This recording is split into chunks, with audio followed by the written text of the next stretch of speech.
You can easily create out murals by using templates.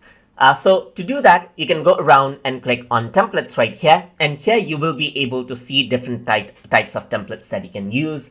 Or you can go around and while you're on templates, you can click on search right here. And here you can go around and search for, let's say, for example, for a template that you want to use. So I'm just going to go around and type in SWOT. And what happens is that SWOT analysis template pops up, as you can see right here. You can click over here, and what happens is that a new document will be created. That is, a new mural will be created with that template loaded up. I'm just going to go around and close this, and I'm going to click on create mural right here. So once I do that, I can click on create open mural right here.